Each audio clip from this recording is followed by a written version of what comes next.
Good afternoon. So yesterday, the Capitol police officer and Lieutenant Michael Byrd uh, spoke out for the first time.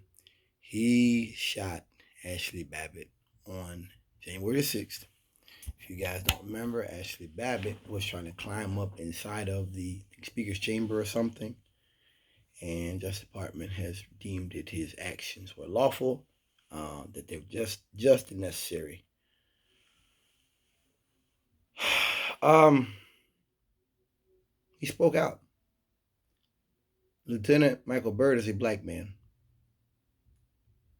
and he said he's faced a lot of racial stuff, and he spoke out about how his job was not about going after a white person or any of that. It was about protecting the people, protecting the people he was charged to protect. I've talked on here about how the Republicans are trying to twist the narrative of what really took place, that it was just tourists and crap like that. And I think the problem with that is long term is that there was a laundry's list of violent domestic terrorist acts that took place before, during, and after Trump's presidency. And I think that you can't get away from that. This wasn't a one off. This was to me like the boss fight. Like the old PS2 games and PS1 games where you had like a fight going to 11, you have the boss fight at the end, and that's what this was. You had Charlottesville, stuff took place in Tennessee. You had the threats of violence against the governor of Michigan, Gretchen Whitmer. They were going to kidnap her. Conspiracy of that. I watched the video of them getting out, training and all that stuff. They weren't playing games, getting out the car, shooting and stuff.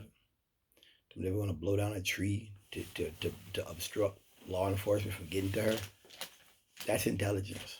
That's something different. That ain't just talk. That ain't just a bunch of rednecks sitting somewhere drinking and talking. It's a criminal conspiracy. So I don't think they'll be able to do that. Even as dumbed down as a lot of folks are, I don't think that'll work. And I don't even think the right really wants that. A part of me thinks, and that's the good thing, a part of me thinks the right wants people to fear that, like, if you guys keep pushing and you keep putting in like AOCs and people like that keep getting in office, we can really tear stuff up. That they don't want to be like hidden and obscure and like, well, those guys, no, they want people to know. They're talking about we're going to do the January 6th all over the country, and they want people to know uh, what they can do, what they're capable of doing. And so I don't believe that will work long term for the Republican Party to just, oh, well, they were just tourists, oh, they were just playing around. And we know there are congressmen and stuff that let them in the building. We've seen videos of that. We know now that there were people that were bringing them in and having walking tours. That never happens. So but he spoke. The lieutenant spoke, and he spoke very well. I think it made him look very good. The interview with Lester Holt in NBC. And Tucker Carlson had the husband of Ashley Babbitt come on, and they're like, "Well, she wasn't warned," and I'm just like, isn't this white people? Like, I talked like this when it first happened, and I'm gonna continue talking like this.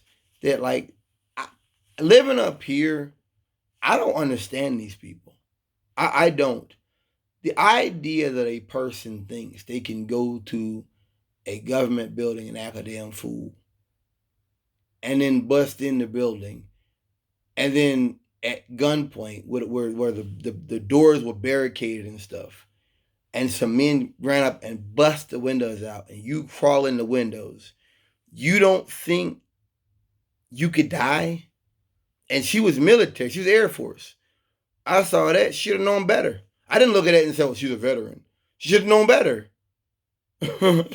No, when I hear about cops getting caught for DUIs and stuff like that, you should have known better. Then that means you knew the law, right? This wasn't a case of, well, I didn't know. No, you knew. You just didn't care. I don't feel bad for her or her family. Tucker Carlson is trying to whip up violence. Period. Then the husband's like, I'm going down a dark hole right now and all this. And I look, anybody that's thinking that way is a fool. Period. You can't be a terrorist and then turn around when something happens to you. We're living our lives. We're walking our path. We're following our truth. Whichever way that leads you.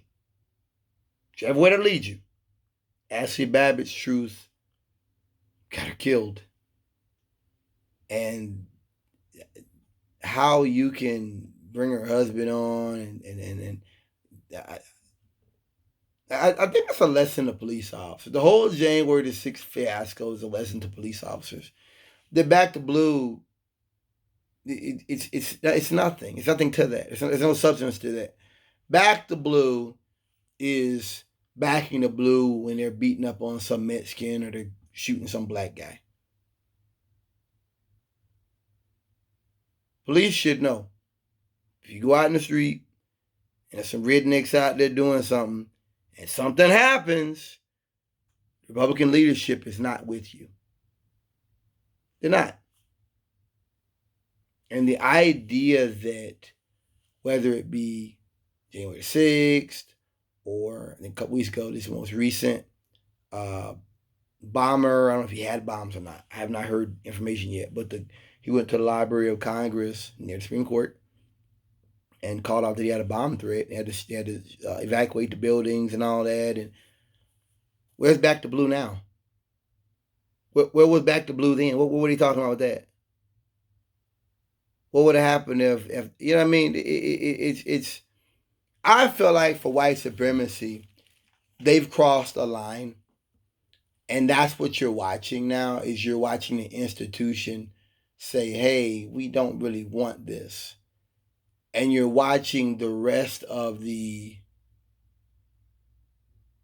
reactionary bigots, as I call them, say, nah, we want this.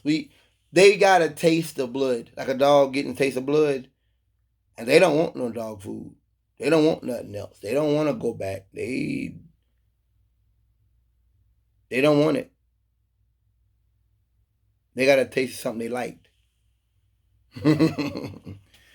And I mean, whether it be with Mitch McConnell talking about the vaccine, whether it be with Dan Crenshaw telling the people that, hey, you know, we need to stop this. This is how Trump lost, and getting booed, and Trump getting booed talking about the vaccine. I think all this shows you that there's already a breakaway segment of the Republican Party, and that I don't know if Trump could have controlled them then. He certainly can't control them now.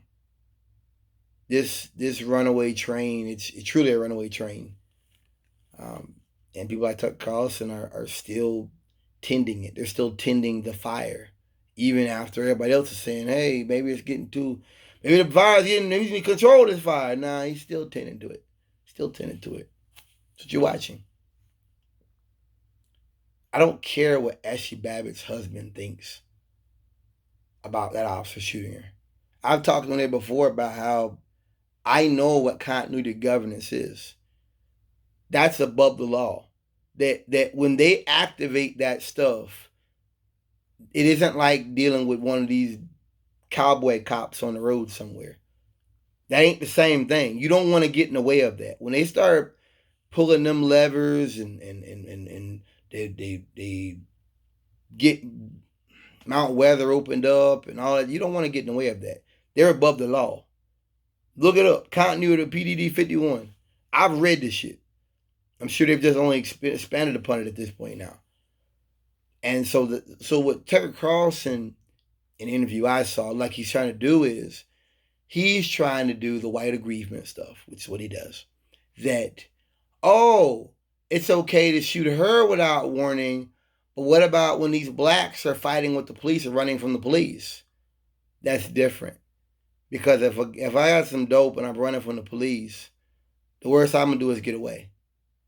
If Ashley Babbitt had got in that chamber, she got a backpack. They're breaking out the windows. In my opinion, that you don't know what she got in there. What if it's a bomb in her backpack? Come on, rednecks. Rednecks always talking about suicide bombers and shit. What if it's a suicide bomber? What if she had a gun? You don't know. You're not looking at her hands. You just see they busted the windows out. This wasn't just her running in the door. They busted the windows out. Their intention was not for good. And to compare that to the many black men who've got shot running from the police or reaching for their ID or making the wrong move at the wrong time or any of that stuff, it's not just it's disingenuous. It's showing you that they're not even in the same country we're in. Period. I saw something the other day about Tucker Carlson talking about some governor or something's bisexual, and he was like, "Oh, they said that they said what is bisexuality," and they were like, "Oh, well, they pushed this agenda through." Nobody even cared about this. And he's trying to say that how is she bisexual? She has a husband. Who cares? Who is literally sitting at home thinking about who she's having sex with? Who literally is thinking like that? Who cares? He was trying to say that I guess they were saying this was a move forward, that this was a victory, a success for the gay movement. He's like, oh well, basically, what's the big deal? It's the same thing. He's pushing a culture war, culture war talking points basically that just don't make any sense whatsoever, none whatsoever. Ashley Babbitt knew very well the game she was playing, and if she didn't, she should have. She played a dangerous game. She played a man's game. She received a man's sum. She received a penalty for her deeds. It doesn't matter how many people you bring on TV to talk about it. Those officers did a dangerous job. Did a dangerous job at a dangerous time. And we're really lucky more officers didn't get killed. January the 6th for me, and that whole era, the whole time, will live on for me as a coming of age or kind of like my mom, John F. Kennedy's death. That's how I look at January the 6th. It was a reminder, it was a recognition of what white supremacy really is.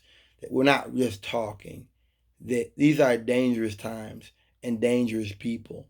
And if they can't get what they want, they'll break the law. They'll break the rules. That they only value the rules on law as long as they benefit white supremacy. Thank you for listening.